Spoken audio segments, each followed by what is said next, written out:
La doctrina secreta, audiolibro, tomo 4, sección 8.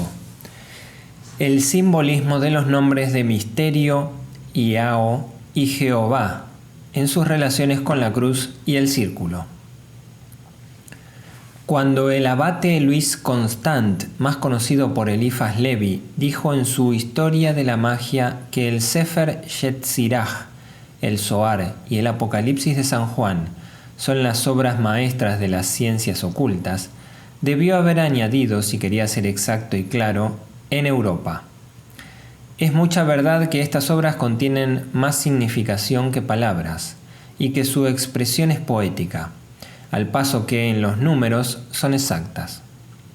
Desgraciadamente, sin embargo, antes de que se pueda apreciar la poesía de las expresiones o la exactitud de los números, tienen que haberse aprendido el sentido real y la significación de los términos y signos en ellas empleados.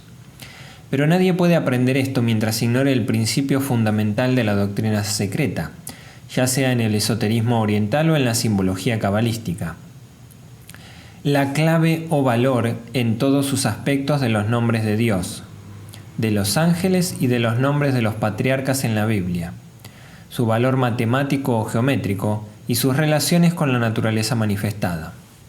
Por tanto, si por una parte el Zohar admira al místico por la profundidad de sus conceptos y la gran sencillez de sus imágenes, por otra, esta obra extravía al estudiante con expresiones tales como las usadas respecto a Ein Sof y Jehová, a pesar de la afirmación de que este libro tiene cuidado de explicar que la figura humana con la que reviste a Dios es sólo una imagen de la palabra, y que Dios no puede ser expresado por ningún pensamiento ni forma alguna. Es bien sabido que Orígenes, Clemente y los rabinos confesaban que la Kabbalah y la Biblia eran libros secretos y velados, pero pocos saben que el esoterismo de esos libros cabalísticos, en su presente forma reeditada, es sencillamente otro velo, aún más disimulado, echado sobre el simbolismo primitivo de estos libros secretos. La idea de representar a la deidad oculta por la circunferencia de un círculo y al poder creador, macho y hembra o el verbo andrógino, por el diámetro que lo circunda, es uno de los símbolos más antiguos. Sobre este concepto han sido construidas todas las grandes cosmogonías. Para los antiguos arios y para los egipcios y caldeos, el símbolo era completo, pues encerraba la idea del pensamiento divino, eterno e inmutable en su absolutividad, totalmente separado del estado incipiente de la llamada creación, y comprendía la evolución psicológica y espiritual, así como su obra mecánica o construcción cosmogónica. Para los hebreos, sin embargo, aunque el primer concepto se encuentra claramente en el Zohar y en el Sefer Yetzirah, lo que queda de este último, lo que ha sido después encerrado en el Pentateuco propiamente dicho, y especialmente en el Génesis, es sólo esta etapa secundaria, a saber, la ley mecánica de la creación, o más bien de la construcción, mientras que la teogonía apenas se halla bosquejada si es que lo está. Solamente en los 6 primeros capítulos del Génesis, en el rechazado libro de Enoc y en el poema mal comprendido y erróneamente interpretado de Job, es donde pueden encontrarse ahora ecos verdaderos de la doctrina arcaica. La clave de esta se ha perdido ahora, hasta entre los rabinos más instruidos, cuyos predecesores en los tiempos primitivos de las edades medievales, a causa de su exclusivismo nacional y de su orgullo, y especialmente por su odio profundo al cristianismo, prefirieron arrojarla en el profundo mar del olvido antes que compartir su conocimiento con sus implacables y fieros perseguidores. Jehová era la propiedad de su tribu, inseparable de la ley mosaica e incapaz de figurar en ninguna otra. Arrancado violentamente de su marco original, al que se ajustaba y que estaba ajustado a él, el Señor Dios de Abraham y de Jacob no podía ser introducido sin daño ni rompimiento en el nuevo canon cristiano. Siendo los judíos los más débiles, no pudieron evitar la profanación.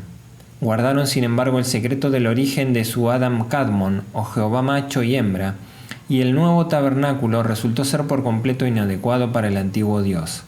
Verdaderamente quedaron vengados. La afirmación de que Jehová era el Dios de tribu de los judíos y ningún otro superior será negada como muchas otras cosas. Sin embargo, los teólogos no están en disposición de decirnos, en este caso, el significado de los versículos del Deuteronomio que dicen con toda claridad: cuando el Altísimo, entre corchetes, no el Señor, entre comillas, ni tampoco Jehová, entre comillas, fin de corchete, repartió la herencia de las naciones, cuando separó los hijos de Adán, estableció los límites, con arreglo al número de los hijos de Israel. La parte del Señor, entre corchetes, de Jehová, fin de corchetes, en su pueblo. Jacob es el lote de su herencia. Nota al pie. Obsit 32,8,9. Fin de nota al pie. Esto fija la cuestión. Tan descarados han sido los traductores modernos de las Biblias y Escrituras, y tanto daño hacen estos versículos, que siguiendo el camino que le han trazado sus dignos padres de la Iglesia, cada traductor ha interpretado estas líneas a su modo, al paso que la cita anterior está tomada al pie de la letra de la versión autorizada, inglesa, en la Biblia francesa, nota al pie, de la Sociedad Bíblica Protestante de París, según la versión revisada en 1824 por J. E. Osterwald. Fin de nota al pie. Vemos el, entre comillas, Altísimo, traducido por Souverain, soberano. Los hijos de Adán, entre comillas, traducido los hijos de los hombres. Y el Señor, cambiado en el Eterno. En lo que se refiere, pues, a un juego de manos descarado, la Iglesia protestante francesa parece así sobrepujar a la Iglesia misma. Sin embargo, una cosa es patente. La parte del Señor, de Jehová, es su pueblo escogido, y ningún otro, pues solo Jacob es el lote de su herencia. ¿Qué tienen pues que ver otras naciones que se llaman arias con esta deidad semítica, el Dios de la tribu de Israel? Astronómicamente, el Altísimo, entre comillas, es el Sol, y el Señor, entre comillas, es uno de sus 7 planetas, ya sea el Iao, entre paréntesis, el genio de la luna, o Hilda Baot, Jehová, el genio de Saturno.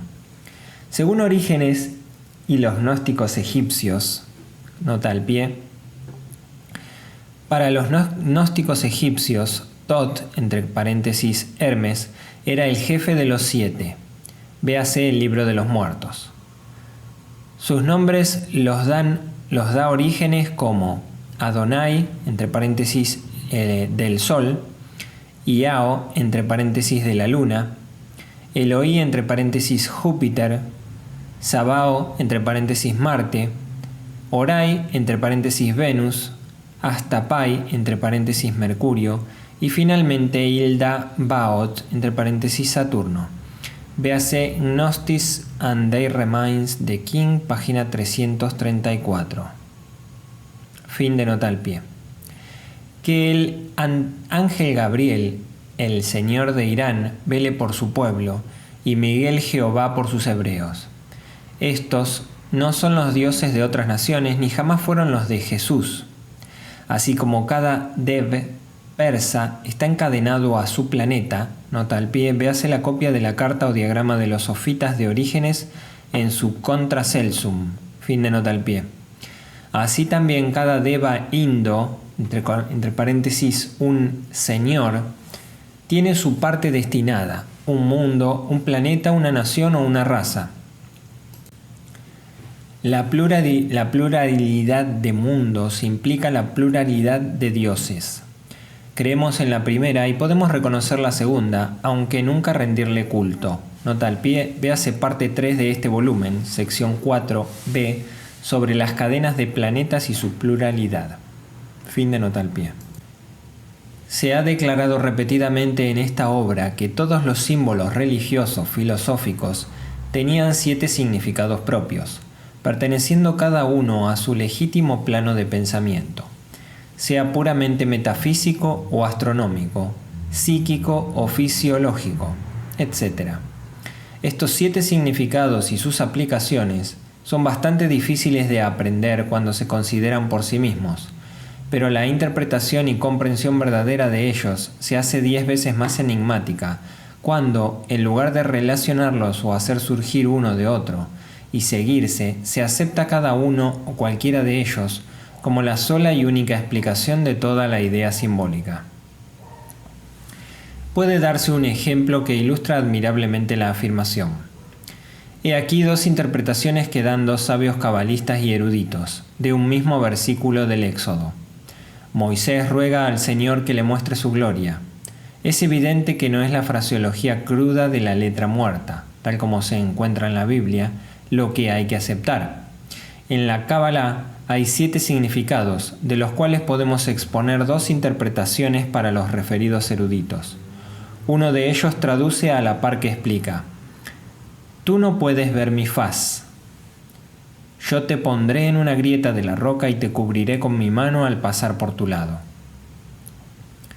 Y luego retiraré mi mano y verás mi ahor, esto es, mi dorso. Nota al pie. Éxodo 33, 18-19, véase Kabbalah de Meyer, página 226. Fin de nota al pie. Esto es correcto, y es la explicación cosmo-metafísica, y ahora habla el otro cabalista dando el significado numérico, como él envuelve muchísimas ideas sugestivas. Está expuesto de un modo mucho más completo y le podemos conceder más espacio. Esta sinopsis procede de un manuscrito inédito y explica más completamente lo que se expuso en la sección 3 sobre el Santo de los Santos. Nota al pie. Supra, página 19. Fin de nota al pie. Los números del nombre Moisés son los de Yo soy lo que soy, de modo que los nombres de Moisés y Jehová están en armonía numérica. La palabra Moisés es HWM minúscula, entre paréntesis 5 más 300 más 40, fin de paréntesis, y la suma de los valores de sus letras es 345. Jehová, el genio por excelencia del año lunar, toma el valor de 543, o sea, el reverso de 345. En el tercer capítulo del Éxodo, en los versículos 13 y 14, se dice: Y Moisés dijo: Mira, yo vengo a los hijos de Israel y les diré: El Dios de vuestros padres me ha enviado a vosotros. Y ellos me dirán: ¿Cuál es su nombre? ¿Qué debo decirles? Y Dios dijo a Moisés: Yo soy lo que soy. Las palabras hebreas de esta expresión son Ayye, Ayer, Aibe, y el valor de las sumas de sus letras aparece así: HIHA 21, REA 501, HIHA 21. Siendo el nombre de su Dios entre corchetes la suma de los valores que lo componen, 21, 501, 21, es 543. O sencillamente una aplicación de los números dígitos simples del nombre de Moisés, pero arreglados de tal suerte que el número 345 está invertido y se lee 543. De modo que cuando Moisés implora «Déjame ver tu faz, oh gloria», el otro justa y verdaderamente replica «Tú no puedes ver mi faz, pero me verás por detrás», siendo este el verdadero sentido, aunque no las palabras precisas, pues el extremo y el detrás de 543 es la faz de 345. Esto es, para comprobación y para mantener el uso estricto de una serie de números a fin de desarrollar ciertos grandes resultados, para cuyo objeto se emplean específicamente. Según añade el sabio cabalista, en otras aplicaciones de los números se vieron mutuamente faz a faz. Es extraño que si añadimos 345 a 543 tenemos 888, que era el valor cabalístico gnóstico del nombre de Cristo, que era Jehoshua o Josuá. También la división de las 24 horas del día da 3 ochos como cociente. El fin principal de todo este sistema de comprobación de números era conservar perpetuamente el valor exacto del año lunar en la medida natural de los días. Estos son los significados astronómico y numérico en la teogonía secreta de los dioses cósmicos siderales, inventada por los caldeo-hebreos. 2 significados de los 7. Los otros 5 sorprenderían aún más a los cristianos. La serie de Edipos que han tratado de interpretar el enigma de la Esfinge es verdaderamente largas. Durante edades ella ha estado devorando las inteligencias más claras y nobles de la cristiandad. Pero ahora la Esfinge ha sido vencida. En la gran lucha intelectual que ha terminado con la completa victoria de los Edipos del simbolismo, no ha sido, sin embargo, la Esfinge quien, avergonzada por la vergüenza de la derrota, ha tenido que sepultarse en el mar, sino en verdad el símbolo multiforme llamado Jehová, a quien los cristianos, las naciones civilizadas, han aceptado por su Dios. El símbolo Jehová ha fracasado ante un análisis demasiado escrutador y se ha hundido. Los simbologistas han descubierto con espanto que su aceptada deidad solo era una máscara de muchos otros dioses, un planeta extinguido y eumerizado, cuando más el genio de la luna y de Saturno para los judíos, del Sol y de Júpiter para los primitivos cristianos, que la Trinidad, a menos de aceptar el significado más abstracto y metafísico que le dan los gentiles, era en verdad solo una tríada astronómica compuesta del Sol, el Padre, y los 2 planetas, Mercurio el Hijo y Venus el Espíritu Santo. Sofía, el espíritu de la sabiduría, del amor y de la verdad, y Lucifer como Cristo. Estrella resplandeciente de la mañana. Nota al pie, véase Apocalipsis 22,16. Fin de nota al pie. Porque si el Padre es el Sol, el hermano mayor entre comillas, en la filosofía oriental interna, el planeta más próximo a él es Mercurio, Hermes, Buda o Tot, el nombre de cuya madre sobre la Tierra era Maya. Ahora bien, este planeta recibe 7 veces más luz que cualquier otro, hecho que indujo a los gnósticos a llamar a sus Cristos y los cabalistas a su Hermes, en el sentido astronómico, la luz séptuple. Finalmente este dios era Bel, pues el sol era Bel para los galos, Helios entre los griegos, Baal entre los fenicios, El en caldeo, y de aquí Elohim, Emanu, él y el Dios en hebreo. Pero hasta el Dios cabalístico se ha desvanecido en la obra de arte rabínica, y hoy hay que dirigirse al sentido metafísico más profundo del Zohar, para ver en él algo que se parezca a Ein Sof, la deidad sin nombre y lo absoluto, tan autoritaria y altamente proclamada por los cristianos. Pero ciertamente que no se encuentra en los libros mosaicos, al menos para los que tratan de leer sin la debida clave. Desde que esta clave se perdió, los judíos y cristianos han hecho cuanto han podido para mezclar los 2 conceptos, pero en vano. Solo han conseguido despojar por fin a la misma deidad universal de su carácter majestuoso y de su significado primitivo. Según se dijo en Isis sin velo, parecería por tanto natural hacer una distinción entre el Dios del misterio Iaw, I-A-W, adoptado desde la más remota antigüedad por todos los que participaban de los conocimientos esotéricos de los sacerdotes, y sus dobles fonéticos, a los que vemos tratados con tan poca reverencia por los ofitas y los gnósticos. Nota al pie, Opsit 2, 301. Fin de nota al pie. En las joyas ofitas de King, nota al pie, Gnostic and Their Remains, fin de nota al pie, vemos repetido el nombre de Iao y confundido muchas veces con el de Ievo, mientras que este solo representa uno de los genios antagónicos de Abraxas. Pero el nombre Iao ni tuvo su origen entre los judíos, ni era propiedad exclusiva de ellos. Aun cuando Moisés hubiese querido conceder este nombre al espíritu, entre comillas, tutelar, la pretendida deidad nacional protectora del pueblo escogido de Israel, entre comillas, no hay razón plausible para que otras naciones le recibieran como el Dios más elevado y único vivo. Pero negamos el acerto en redondo. Además, hay en el hecho de que Iaho o Iao fue un nombre de misterio desde el principio, pues HRHI y HR nunca se puso en uso antes del tiempo del rey David. Anteriormente a este tiempo, pocos nombres propios o ninguno fue compuesto con Yah o Jah.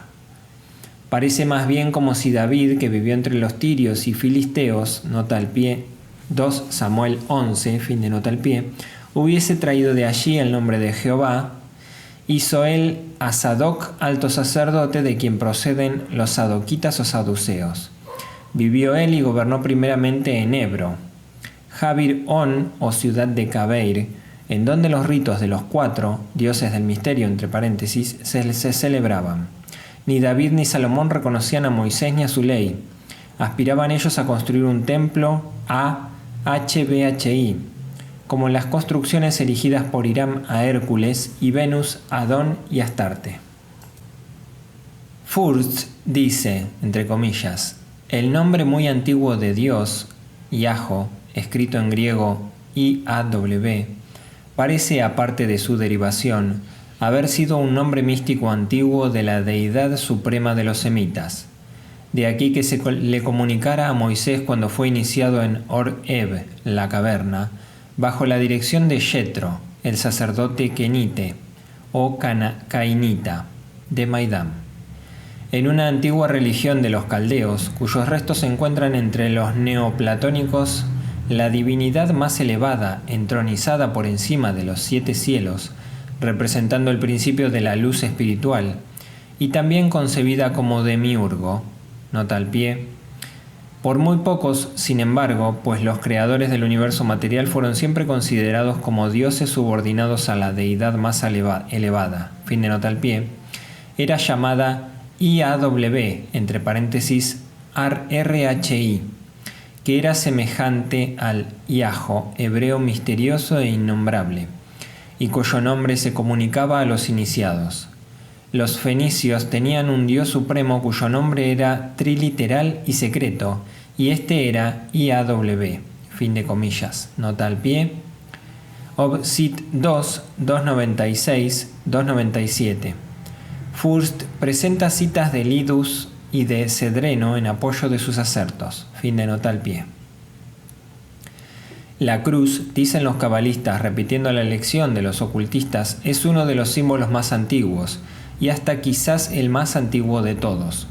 Esto ha sido demostrado desde el principio mismo del proemio del volumen 1. Los iniciados orientales la presentan como coeva con el círculo del infinito déifico, y con la primera diferenciación de la esencia, la unión de espíritu y materia. Esta interpretación ha sido rechazada y solo se ha aceptado la alegoría astronómica adaptada a sucesos terrestres hábilmente inventados. Demostremos esta afirmación. En astronomía, como se ha dicho, Mercurio es el hijo de Coelus y Lux, del firmamento y de la luz, o el Sol. En mitología, él es la progenie de Júpiter y Maia. Es el mensajero, entre comillas, de su padre Júpiter, el Mesías del Sol. En griego, su nombre, Hermes, significa, entre otras cosas, el, entre comillas, intérprete. La palabra, el logos o verbo. Ahora bien, Mercurio nació en el monte Silene, entre pastores, y es el patrón de estos últimos.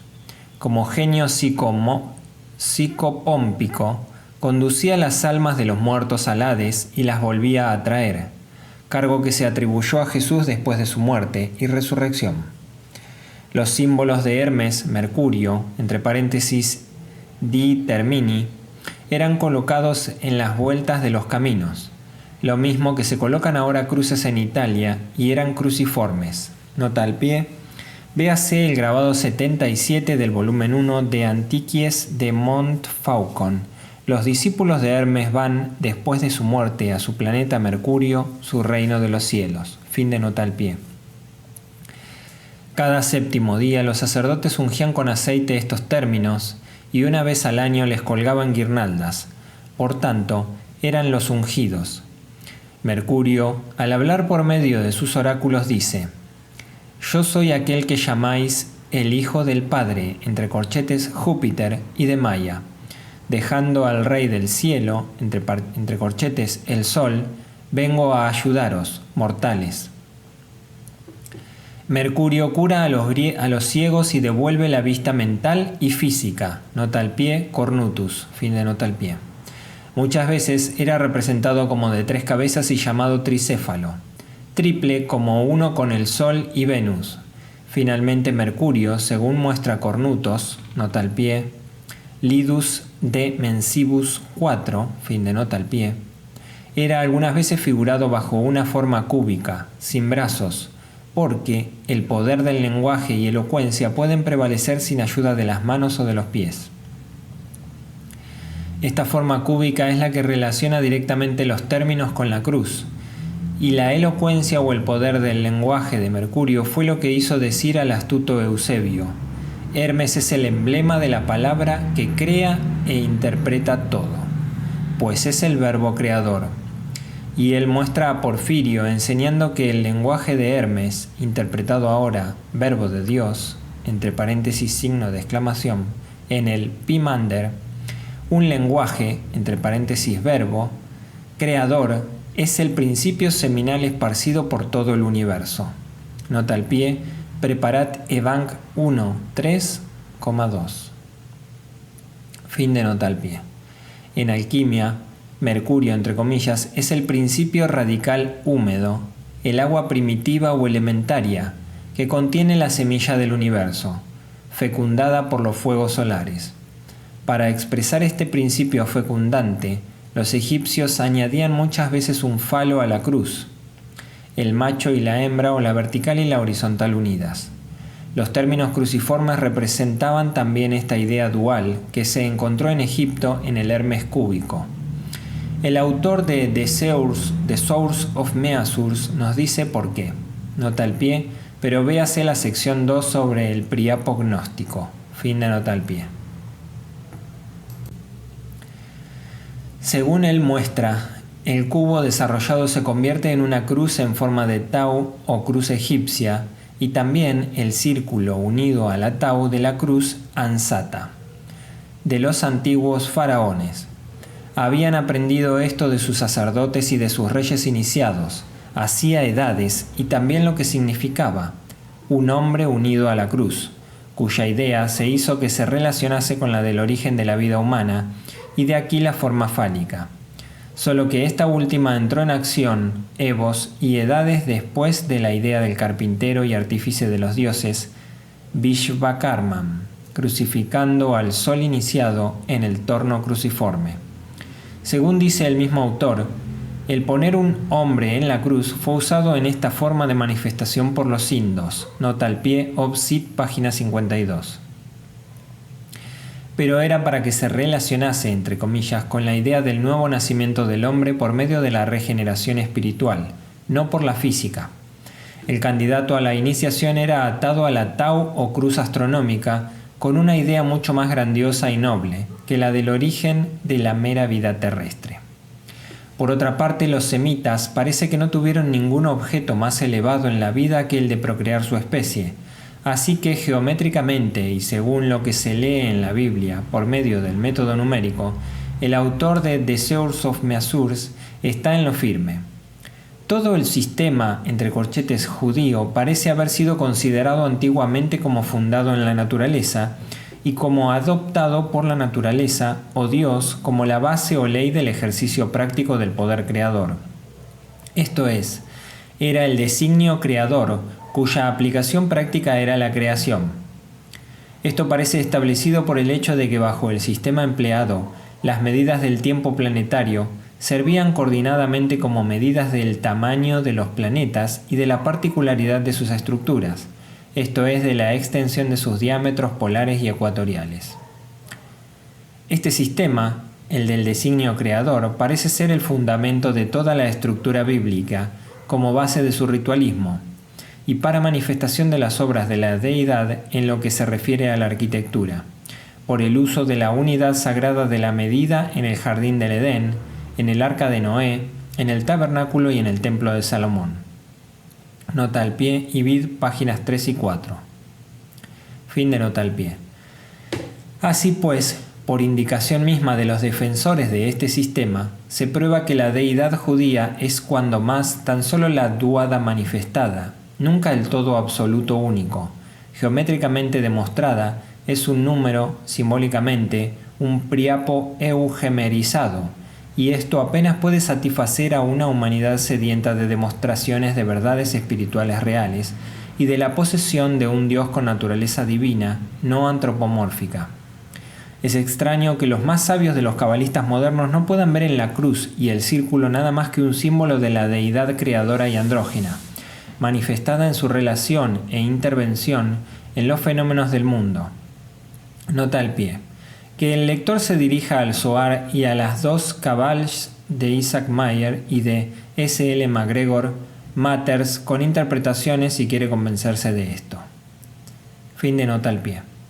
Un autor cree que, sea como quiera que el hombre, léase el judío y el rabino, haya obtenido el conocimiento de la medida práctica, por medio de la cual se creía que la naturaleza ajustaba la dimensión de los planetas, en armonía con el sentido de sus movimientos, parece que lo obtuvo efectivamente y que consideraba su posesión como medio de comprender la deidad.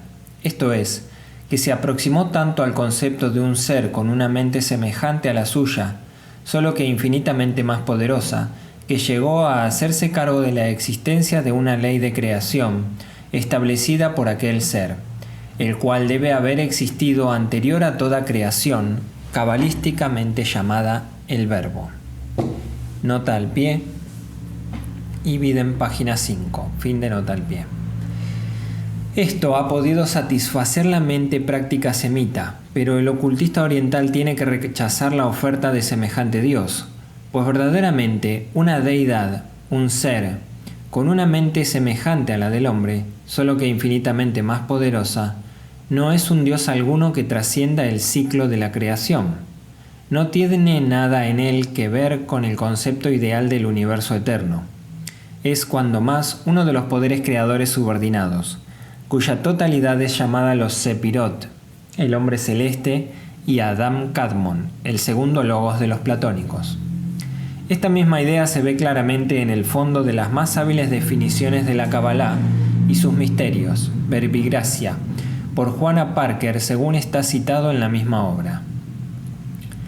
La, entre corchetes, la clave de la Kabbalah se cree que es la relación geométrica del área del círculo inscrito en el cuadrado, o la del cubo en la esfera, dando lugar a la relación del diámetro a la circunferencia de un círculo, con el valor numérico de esta relación expresado en integrales, siendo la relación del diámetro a la circunferencia una razón suprema relacionada con los nombres de los dioses, Elohim y Jehová, cuyos términos son numéricamente expresiones de estas relaciones, respectivamente.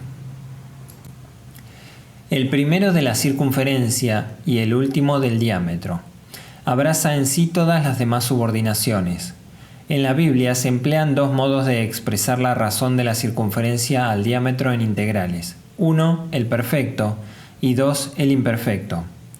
Una de las relaciones entre estos es tal que el 2, sustraído del 1, dejará una unidad del valor de un diámetro, o en la denominación del valor de la circunferencia del círculo perfecto, o una unidad línea recta con valor circular perfecto o un valor circular. Nota al pie, Ibid, página 12. Semejantes cálculos no pueden conducir más allá que a descifrar los misterios de la tercera etapa de la evolución o la tercera creación de Brahma. Los indos iniciados saben mucho mejor que cualquier europeo cómo cuadrar el círculo, pero de esto hablaremos más adelante. El hecho es que los místicos occidentales principian sus especulaciones solo en aquel estado en que el universo cae en la materia, entre comillas, como dicen los ocultistas. En todas las series de libros cabalísticos no hemos encontrado una sola sentencia que aludiese, ni aun remotamente, a los secretos psicológicos y espirituales de la creación, entre comillas, como lo hacen a los mecánicos y fisiológicos. Debemos, pues, considerar la evolución del universo simplemente como un prototipo en escala gigantesca del acto de la procreación, como falicismo divino, y hacer rapsodia sobre ello como ha hecho el mal inspirado autor de una obra de este nombre.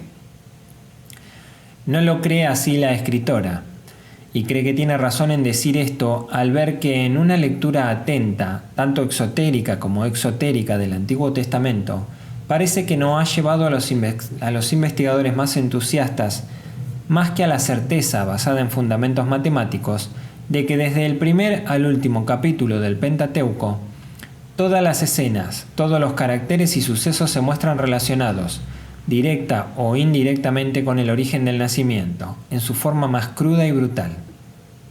Así pues, por más interesantes e ingeniosos que sean los métodos rabínicos, la escritora, a la par que otros ocultistas orientales, tienen que preferir los de los paganos.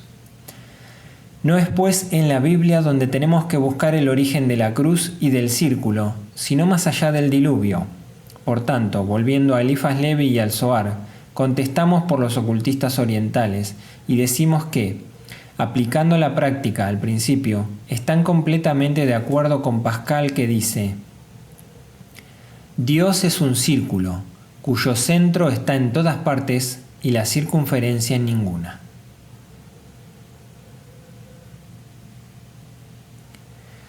Mientras los cabalistas dicen lo contrario y lo sostienen con el solo fin de velar su doctrina. Dicho sea de paso, la definición de la deidad por un círculo no es en modo alguno de Pascal, como creía Eliphas Levi. Fue ello tomado por el filósofo francés, bien de Mercurio Trismegisto o de la obra latina del cardenal Cusa, De Docta Ignoratia, en la cual la emplea. Por otra parte, Pascal la desfigura al reemplazar las palabras círculo cósmico, que aparecen simbólicamente en la inscripción original, por la palabra teos. Para los antiguos, las dos voces eran sinónimas.